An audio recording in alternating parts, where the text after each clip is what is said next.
আমার কলকাতা নিউজ, কথা হবে সামনাসামনি।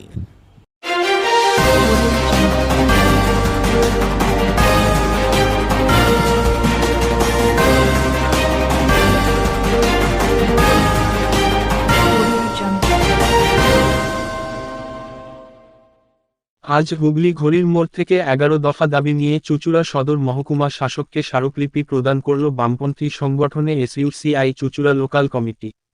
আজ রাজ্যের সর্বত্র এসইউসিআই পক্ষ থেকে স্মারকলিপি প্রদান কর্মসূচি অনুষ্ঠিত হচ্ছে বলে জানা যায়। তাদের মূল দাবি ইলেকট্রিকের স্মার্ট মিটারিং থেকে সারের কালোবাজারি যেভাবে রাজ্য সরকার ও কেন্দ্র সরকার সাধারণ মানুষের ওপর বোঝা চাপিয়ে দিচ্ছে তার প্রতিবাদ জানিয়ে এসইউসিআই পথে নেমেছে। স্কুলটা আপনি বন্ধ হয়ে যাবে। আমাদের এই সাব ডিভিশন, এই সদর সাব ডিভিশনে এইরকম 121টা স্কুল পশ্চিমবঙ্গ সরকার চিহ্নিত করেছেন যে স্কুলগুলোকে তারা আগামী দিনে উঠিয়ে দেবেন, অন্য স্কুলের সঙ্গে মার্চ করে দেবেন। সেই স্কুলগুলো তৈরি হয়েছিল তো আঞ্চলিক ডিমান্ড, সেখানকার মানুষ সেখানে পড়বে, সেখানকার তার বাচ্চাদের পাঠাবে, সেই জন্যই তো তৈরি হয়েছিল। তাহলে রক্ষা করতে পারলেন না কেন? এটা তো দেখার দায়িত্ব ছিল শিক্ষা দপ্তরে, সরকারের দেখার দায়িত্ব ছিল। আসলে তারা পরিকল্পনা করেন এই স্কুলগুলোকে উঠিয়ে দিয়ে বেসরকারি ব্যবস্থাপনার সুবিধা করে দেবেন বলেই এই পরিকল্পনায় আসছে। তাই আজ আমরা পশ্চিমবঙ্গের সর্বত্র আজ কি কর্মসূচি? আমরা এসইউসিআই কমিউনিস্টের চুঁচুড়া লোকাল কমিটির পক্ষ থেকে এসডিও দপ্তরে ডেপুটেশন দিচ্ছি। আমাদের 11 দফা দাবিতে এই ডেপুটেশন যে জাতীয় শিক্ষানীতি 2020 এবং বিদ্যুৎ বিল 2022 এই নীতি বাতিল করতে হবে।